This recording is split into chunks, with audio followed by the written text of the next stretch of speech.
Okay, at episode 27, we're going to talk about how to win multiple offers. I've had several agents reach out to me in the last couple of weeks and multiple offer scenarios, usually around entry price points for buyers. And so thought it'd be good to talk about it. Yeah, I've worked with a couple people now, 3 people now that are in multiple offer situations. We all won. So it'll be a good episode to talk about what we did.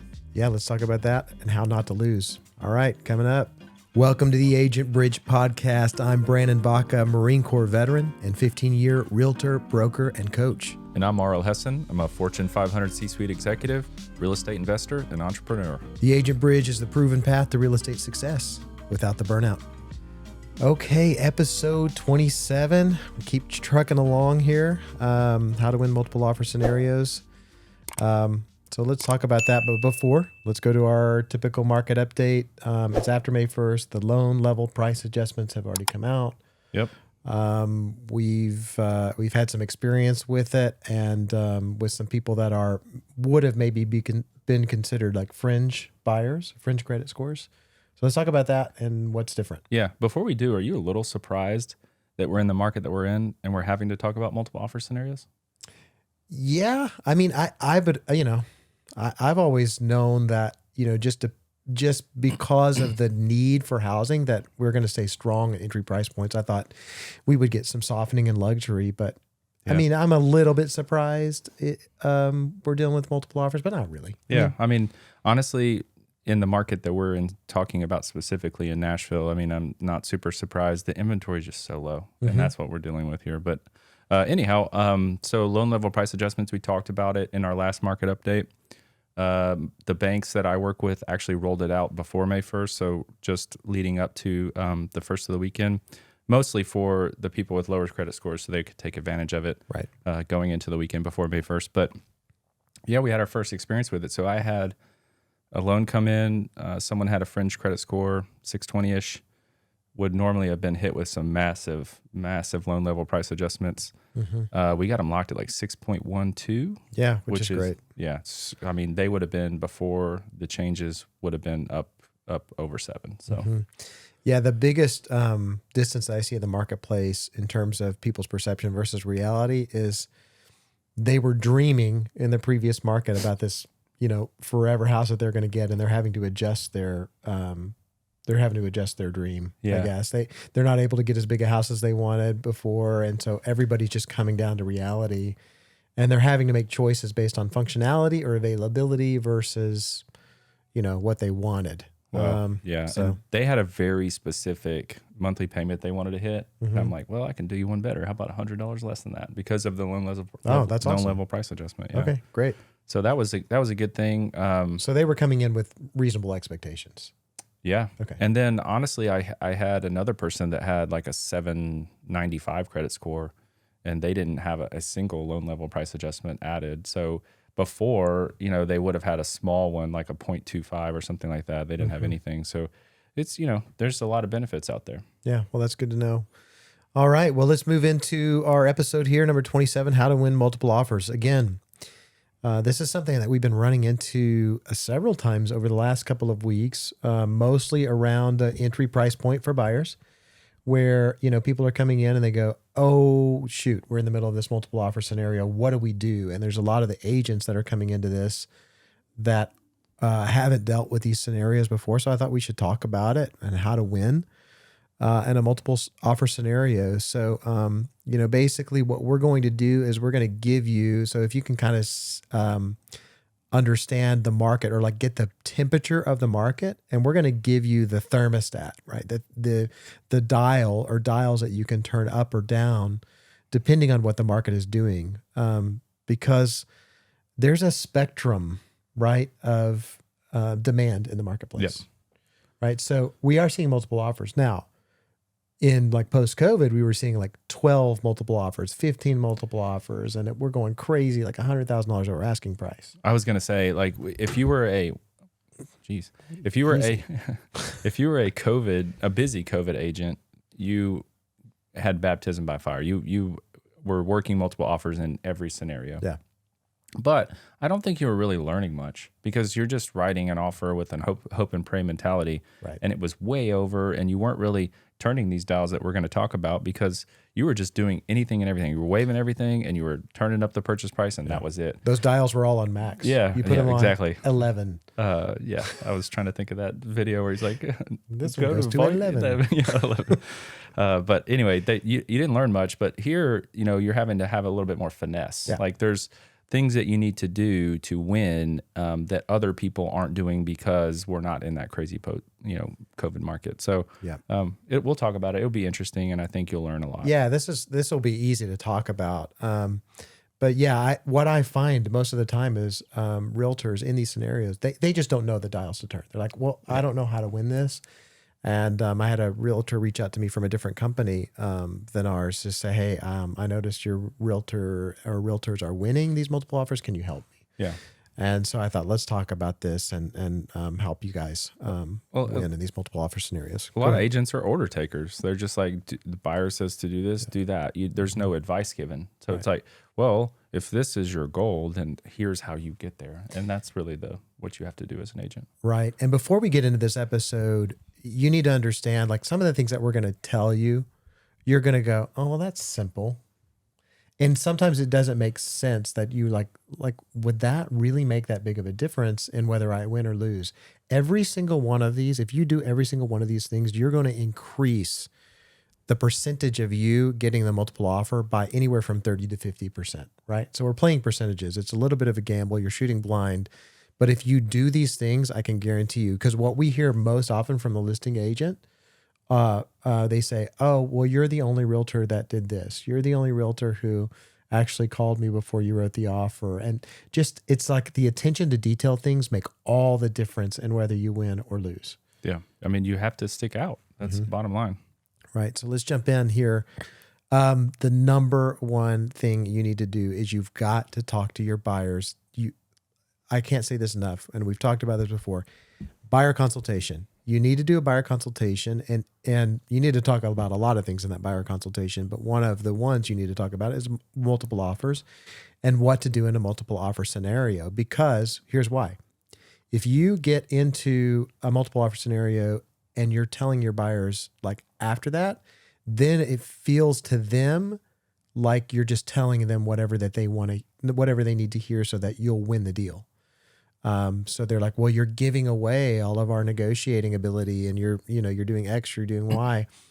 And, but they need to understand before we get into it that these are the things that we need to do to win if you want the house. Yeah. And that's why I made this statement at the front end of the episode about, are you a little bit surprised? Because agents might not be, but buyers are. Because buyers are hearing mortgage rates are up, nobody's buying houses, mainly because there's not a lot of inventory, but they're thinking, I'm not going to be in a multiple offer situation because it's a buyer's market, and it's not really a buyer's market. It's not. And we still have a ways to go before it's a buyer's market from technically. That's exactly why I made that point, because when you've got to have this conversation, people don't understand this, and it's definitely something you want to address on the front end. Yeah, there are probably a lot of people getting into the market going, hey, I'm going to get a deal. Yeah. Because they've been listening to the news, and the reality of it is there's just not that much inventory. You've got a lot of people that are ready to buy that weren't before. And especially if you're working in a hotter area in whatever market you're in and sub $400,000 price points, I can almost assure you if it hits the market and it's priced appropriately, there's going to be a multiple offer. Right. Okay, so let's jump into the evaluating risk part of it. So what I communicate, and a lot of these percentages are, they can fluctuate, of course, and what do they say? Like 86% of statistics are made up on the spot. So, look, but what you need to communicate is that there's not 100% chance that they're going to get the house if they do everything you tell them to do. Never. At best, it's like 80 to 85% chance that you're going to get it, because you don't know what's going on behind the scenes. You don't know if they have that buyer is not a friend of a friend, or that they're giving them some insider info on what they need to win the deal. You don't know that, let's say they've got somebody that's a cash offer and they want to counter the cash offer and get them up to your offer. There's just a whole heap variables. of variables, a whole heap of variables and scenarios. So it's never going to be a sure thing that you're going to get the house, and you need to communicate that. But we want to position ourselves in the most likely place to win. Yeah. So that's what I'm communicating to the buyers is like, hey, look, it's not a guaranteed thing, but we want to put our best foot forward. and winning in this multiple offer scenario. And not just to win, but to not do anything stupid. So Yeah. you want to win, but you also don't want to way overpay or Right. waive inspection and end up with a nightmare on your hands, or do something that is not smart. So not only are you trying to win, but you're trying to advise your client that this is what you should do in this situation, given the house that we're looking at. And there's always people that are going to come in all cash, waive everything, or possibly waive everything. And that's not smart. And that's not something we would advise our clients to do unless it's the right property to do that on. So there's always a scenario that you could lose, and it's maybe from somebody doing something that you wouldn't advise them to do. I had several different situations last year. What was that one that we had in, was it Forest Creek or whatever? Like it went for $150,000 over asking price. Yeah, waived everything. I mean, that to me is like, that's probably not the play. Like, unless this was like, this is our house, we're going to be here forever. We want it no matter what. And I'm like, all right, I can help you get it.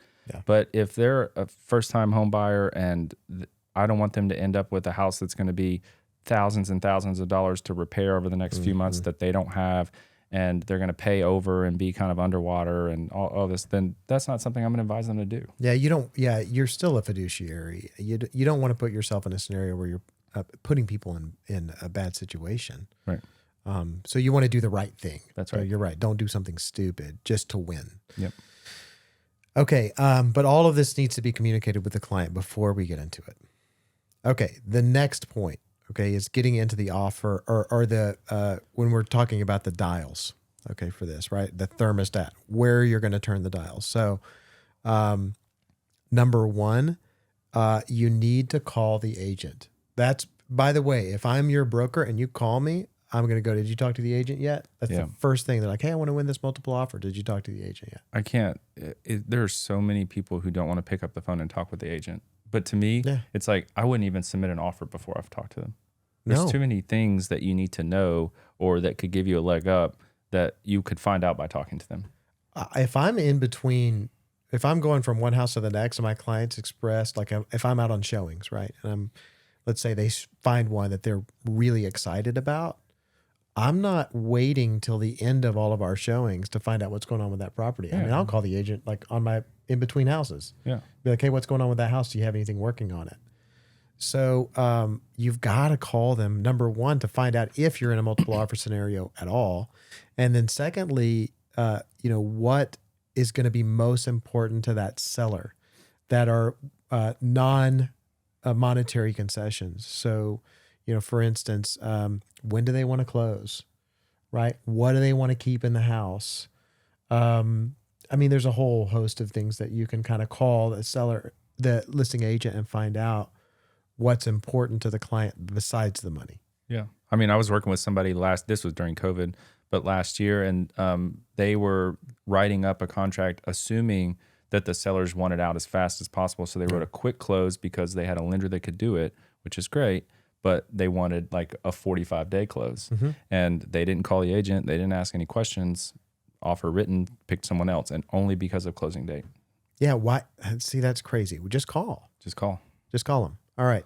So call the agent. And then the other thing is we can talk briefly about escalation clauses and what they are. So in the markets that we deal in, so we're in 5 different markets across the United States, but each one is different in terms of escalation clauses and people's understanding of escalation clauses. So basically what an escalation clause is saying something like, I will pay $2,000 over any competing offer up to X amount, right? Up to this purchase price. Yep. What I have found is it creates complication for the listing agent. And so they typically don't like it. Yeah. They would rather... Now, this isn't everybody, right? So I don't want to make a blanket statement, but that's what I've found just from a practical sense or in as being a practitioner or helping people. I say, call the agent, ask them if they're willing to do escalation clauses. But even in that sort of post-COVID, they were just like, they didn't want to mess with them. Yeah. During COVID, they became more popular. So more people know what they are now. But I would say more often than not, when I've advised someone to call the agent or I've called the agent myself, they don't like them. Yeah. So definitely, I would say do not write one assuming that it's okay, I would ask the agent what they prefer. It's a strategy. It can work. I think, there was some novelty to it when it first came out. When people first started to understand, it's like, oh, this is interesting. They'll pay $1,000 over any offer, $2,000 over any offer, up to, $20,000 above asking price. But then the listing agent was like, well, then I got to go prove to you and black out, the names on this other offer and prove to you that this other offer came in, and it just created a little bit of confusion. Just after reading a lot of books on negotiation, being in a lot of negotiations myself, I don't love them. I've used them, but I don't love them. I would rather just come in with my best foot forward, submit it, and if I don't get it, then move on, because really that's what you're saying. It's like, if I'm offering $350, but I'm willing to pay $2,000 over anything above $360, then in reality, I could offer $362. Why not just do that? Right. Next one is the appraisal. You want to take that one? Yeah. So we've actually had this scenario pop up this weekend. So there's a house that a client that you're the broker for the agent and I was the lender, that was in a multiple offer scenario and offered over asking. And there are some appraisal concerns. So they made an offer that they thought that was the max that they were willing to pay and fit within their monthly budget and everything like that. But it was $5,000 over asking. So they offered on the front end to pay the gap between, so the house was listed at $350, they offered $355. They offered to pay $5,000 in appraisal gap coverage, meaning if the house appraised at the $350 in which it was listed, but they offered $355, they would pay the $5,000 out of pocket. So that's great to have that on the front end. I think if you're going to offer over asking, it's important to discuss somewhere in special steps or something that says, hey, I'm willing to cover the appraisal gap by this much. If you don't, then it's a whole new, if it's contingent on the appraisal, it's a whole new negotiation. It's a whole new can of worms opened on the back end. So let's say that you didn't put anything about the appraisal gap in the special stipulations. You offer $360, it appraises at $350. Well, if it's contingent on the appraisal, this is a whole new negotiation. Yeah, you got to renegotiate. You got to figure out what to do. Now, there's a lot of scenarios that can come out of that. You can say, I'll split the difference with you. You can say, I'll come out of the whole 10K out of pocket. You'll say you got to reduce the purchase price back to the $350. There's a lot of scenarios, but if you're trying to win, you need to cover that in the offer. Yeah, I would agree. But I've been in the spectrum of offers, we've done multiple offer scenarios and we've offered over and didn't put any appraisal gap in there, and it came in short and we renegotiated. So I've been from there, but I think I would agree, because most people are going to be a lot more wise to that now in this market. Like, multiple offers were a rarity in 2011 and 2012. But now in 2023, they're happening all the time. Yeah. And so people are a little more wise to that. So I would agree that you need to address what happens if it doesn't appraise for X. Well, and it depends on your clients too. Goes back to having a discussion with your clients. If your clients say, this is the house, we've been looking, this ticks all the boxes, I want this house, address the appraisal concerns in the offer. If they were like, this will work, let's buy it, but I don't want to go crazy, then maybe you don't, and just see what happens. But if you're trying to win, if you have a scenario in which you're trying to win the offer, the agent is thinking about the appraisal. Right. Because they listed the house appropriately, thinking that the comps say this. So if you're going over that asking price, there's going to be appraisal concerns in the listing agent's head. Right. So just address them in the offer. Right. Occasionally you'll get in a situation where the lender will waive the appraisal if they've got enough down, the client, stuff like that. Yeah. So that's actually when you run it through desktop underwriting, so DU or LPA, you can get back an appraisal waiver, and that happens when there's enough data from Fannie Mae and Freddie Mac's perspective in the area to justify the purchase price in the contract. So let's say that you write an offer again for that $360 and you run it through desktop underwriting and it pops back appraisal waiver, then that means that they had enough data on the area to say this house is likely worth this or more. So we're fine. We don't need to go out and do appraisal. Right. One thing that I did want to talk about again, in terms of like your spectrum or the temperature of the marketplace, you need to be dialed in terms of what the marketplace is doing and how much over asking houses are going for. Yeah. So it's worth doing some evaluation in a comparable, like in a CMA, and go, all right, this house was listed for this and it went for 5% more or 7% more or 10% more. That's going to give you the data that you need to make that offer. So, and to get it accepted. So if most things are going for, 5% over, then and you can communicate that and show your clients. It's like, hey, this is what the data is saying. In COVID, we were seeing stuff, or post-COVID, we were seeing stuff going for 10% over. Easy. Yeah. Easy. Or 20% in some cases. Yep. So you just need to know, again, as a knowledgeable real estate agent, you need to know where your percentages are in terms of what things are getting listed for and what things are getting sold for. That's a great point, and I want to stay there for 1 second because here's why.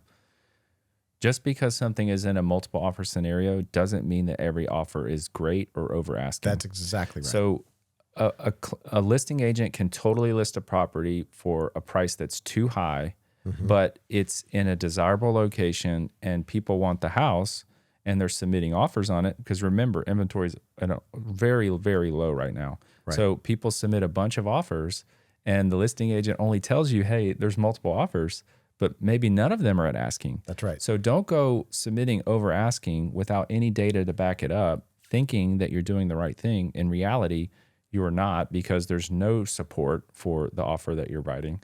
Just make sure you do some research. You're not going to get good data from stuff you see or under contract. You're going to have to see what closed to actually get the final value amount, but do your research. Yeah. And an agent, by the way, you're absolutely right, because the agent can tell you, yeah, we have another offer on it. What they won't tell you is that it was $20,000 under asking price. Yeah, and had all, seller pays title and everything else. So exactly. So yeah, don't, just because you're in multiple offer doesn't mean they're good. And the one that we won, one of the ones we won this weekend was, we just went $5,000 over asking. Yeah, $5,000 over asking in a highly desirable neighborhood with recent comps to back up the $5,000 over. There you go. And it was in great shape. Like there's a lot there. Like we didn't need to ask for repair contingencies or anything like that. So yeah, just know your neighborhood. Okay, another dial, inspections. And again, the spectrum here is we can go from, an inspection can go from, hey, I've got a shortened time frame on the inspection window, so it's typically 10 days and we're going to make it 3. In terms of us getting it inspected and coming at you with an inspection or what do we call that? A repair amendment. So there's that part of it. You can do a shortened time frame. You can do a pass-fail inspection, which means we're just going to get the inspection results and we're either going to accept it or not. Yeah, we talked about pass-fail in a previous episode, and we also had an episode on getting a good vendor bench, because the shortened time frame I use every time, no matter multiple offers or not. It eases their mind that they're going to know in less than 5 days whether or not you're moving forward. Right. So do a shortened time frame.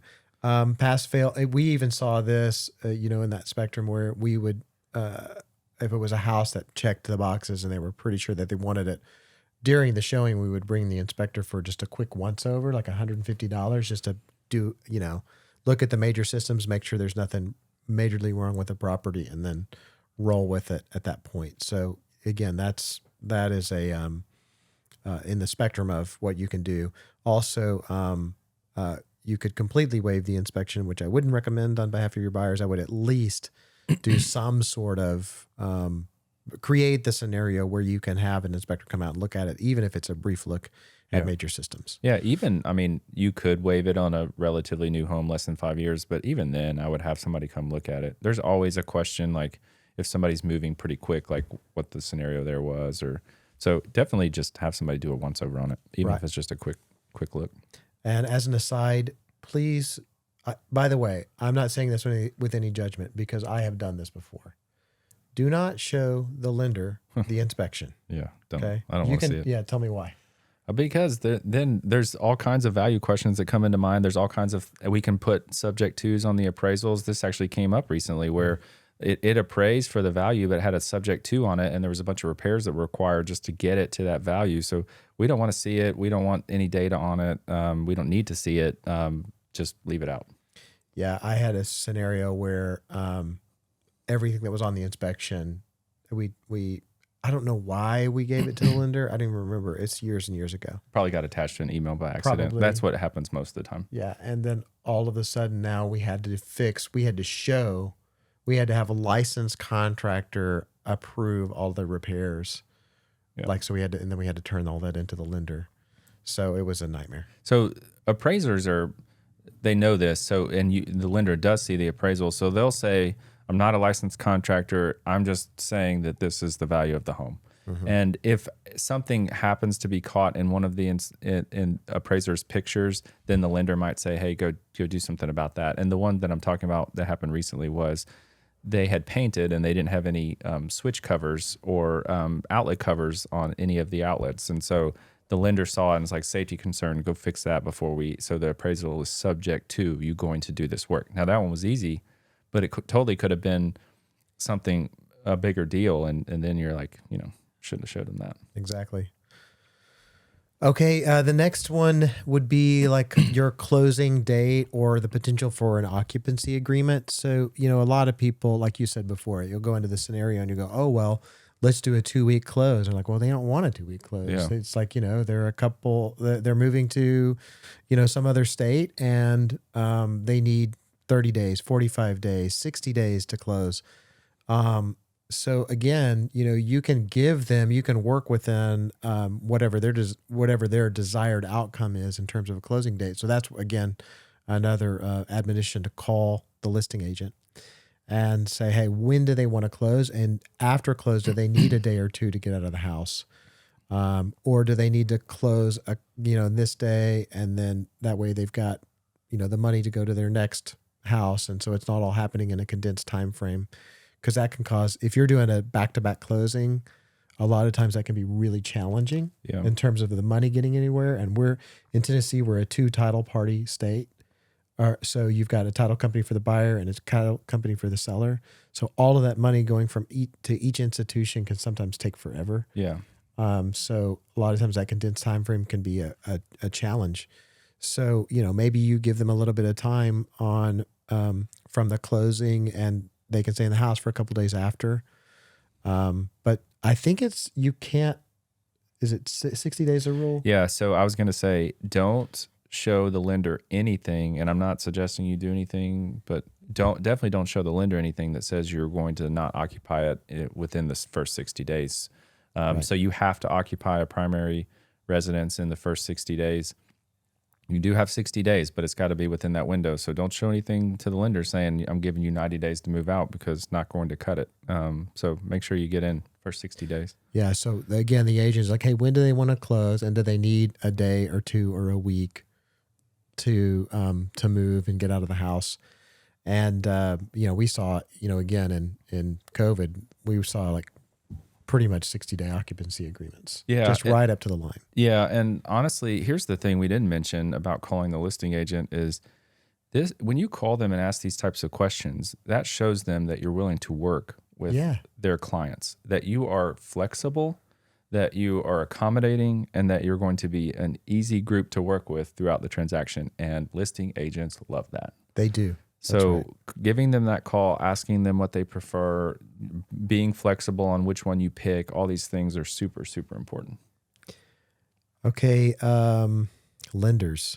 Okay. Use a reputable lender that has a personal touch. A lot of times you can get in scenarios with, some lending companies that you're going to have 4 different people that you're talking to through the course of this, of the situation, the scenario. And it can cause a lot of frustration, uncertainty, and a lot of your more experienced listing agents, they want to see, it's like, hey, is this person somebody that I can talk to? Yeah. On the other end of the line? Is this somebody I can pick up the phone and I call them and they're going to answer? And what you can do, and this, I find this is really helpful, is have the lender reach out to the listing agent and say, hey, just want to tell you specifically, these clients are good to go. We've run all of their stuff. We're all set. We're going to close on time, so on and so forth. Yep. Just to give that listing agent some certainty there. Yeah. Especially if you haven't worked with this particular listing agent before. I think that's super important. Just having somebody in your corner. Honestly, Brandon, I've worked with Brandon. I've worked with my wife. I'm a real estate agent.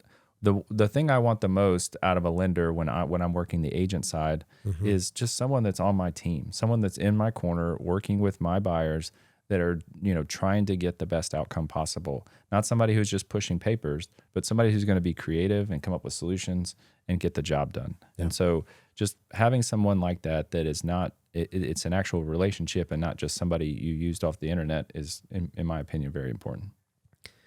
Okay, the last thing that I'll tell you, why don't you take this one? Because I'm not good at this. The clean contract. Yeah.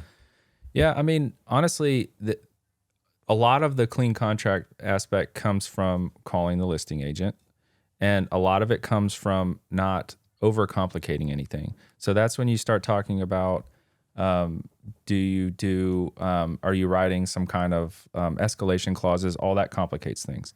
Are you writing a special steps that's like 8 paragraphs? Complication, take it out. So go through the blanks and fill them out with what you think is, or after your discussion with the listing agent, is the thing that they want the most. So the important things are, and we've talked about a lot of these, are when do they want to close? All right, closing date. Are you doing a pass-fail inspection? Just write pass-fail inspection. We won't ask for any repairs. Are you going 5,000 over? Yes. And then are you going to cover the appraisal gap? Make that comment. But don't write a special steps that's got 8 paragraphs. It's just, and don't try to write, we've said this so many times, don't try to write everything in fancy languages because you think you're writing a legal contract. Yeah, right. Simple, human readable terms. And if you have to, when you call the listing agent, say, here's what I'm writing. Does this make sense? If they say yes, you're good to go. If they say no, clarify. Yep. But everything just needs to be clean and simple. Only fill in the blanks. Only write the minimal amount in special stipulations, and you'll be better off for it. And if they have, this is super important. If you go to the MLS and they have documents in there that are pre-filled out, use them. So for instance, any of the disclosures that are already filled out, have your buyers sign them, send them so they've reviewed them. If they have an offer sheet that explains how they want the offer, get it, use it, follow it. If they have compensation agreements that they want filled out with the offer, get them, fill them out, send them with the offer. All of this just shows that, hey, I'm organized. I know what I'm doing. I've reviewed the MLS listing. I've reviewed all your paperwork. I know exactly that you want the offer not via loop, but via email. And here's the email you want it to. It just shows you're organized. That's why I do use a TC, because that way they're going to get everything together, send it in one email. It's going to be super clean, super readable. All the information is going to be there. And then the other thing that I would add is summarize the offer in the body of the email. So you're going to have all the paperwork, right? But just say, hey, here, because there are certain high points in a contract, go ahead and hit those high points. And then they can, that way it gives them a snapshot of what it is. Yeah. It's very clean. It's very clear. You took the extra time to do it. Again, those are small things that are going to make all the difference in terms of how the listing agent thinks about you, perceives you as a professional. And it's going to help you get the deal. I've got one anecdote about contracts. Okay. It's a funny one. Love letters. We didn't talk about love letters. Oh, we didn't. Yeah. I do not like love letters. Most agents will write in the listing, do not send a love letter. Right. Some people won't, but I've seen that a lot. Yeah. I do not like them. My wife was working with some clients recently, and this is funny, and they were adamant that they wanted to write a love letter. And Anna Lauren said, I wouldn't do that. It's just a lot of people don't like them. They got popular during COVID, but people got tired of them. Right. Well, the buyers somehow found out that the listing agents were from Seattle. I guess they maybe social media snooped on them or whatever, but they were both from Seattle. So the buyer writes a love letter that says, hey, we're both from Seattle. This is our first home. We just got married, yada, yada, yada. They were $5,000 under the highest bid, and they had some stipulations that the other people didn't have, but they won because of the love letter. So that just goes to show you all of this, you never know. I mean, everybody's human. Yes. The sellers are human. The listing agent's human. We're human. Our agents are human. Everybody's the heartstrings get tugged in different ways. So I can tell you not to do a love letter, and maybe that wins the deal. But the one thing I'll say on love letters is I don't love them. I think most people don't want you to submit one but it worked in that scenario. You never know. I mean, it just depends on the person. I'm with you. I was like, hey, look, let's communicate professionalism. Let's communicate like this. I mean, I get it, I guess. It seems cheesy to me. We've had agents that have won deals with love letters, and we've had agents that have lost deals because they submitted a love letter. That's right. And so it's just it's a risky proposition. Yeah, I would just say, if we're going back to the clean contract, and this is why I waited to this section to talk about it, it's just one other thing. So, I mean, in my opinion, let's just keep it clean and simple. Let's submit the documents that are asked for in the way in which they're asked, and just let's see what happens. Right. Okay, so just to summarize, which I really enjoyed talking about that and going back through some of those scenarios in my head where, what caused the agents that we coach, or, a lot of times in those multiple scenarios, offer scenarios that you and I have worked in, what caused us to win. And it really is just basically what we told you. It's not super complicated. It's mostly attention to details and understanding those dials. Here's one thing we do know is that it's not a coincidence that we've gotten 2 different calls from 2 different people at 2 different brokerages saying, hey, what are your agents doing to win these deals? Yeah. Exactly. They're following the system. They're following the systems. Let's see. What do I want to do as a lead in here? I don't know. Just let's try to not up. It's floppy. Don't even go there. We're going to talk about multiple offers. They're a really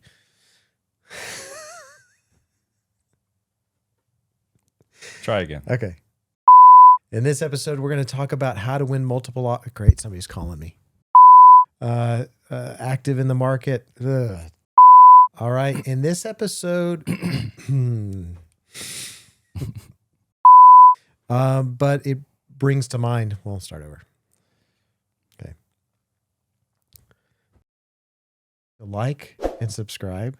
Yeah. We have a lot of you guys listening that haven't subscribed yet. We appreciate it. Comment on the video. Let us know if that you liked it or didn't, or if you have additional questions in a multiple offer. Let's get into a conversation, and we can incorporate some of those comments into the next episode as well. Yeah, and a lot of these episodes are born from questions. So if you have a question, something you want to hear more about, shoot it to us. Exactly. All right. Anything else? Nope. Guys, we'll see you next week. Thank you guys so much for joining us. Talk to you soon. Bye. Bye.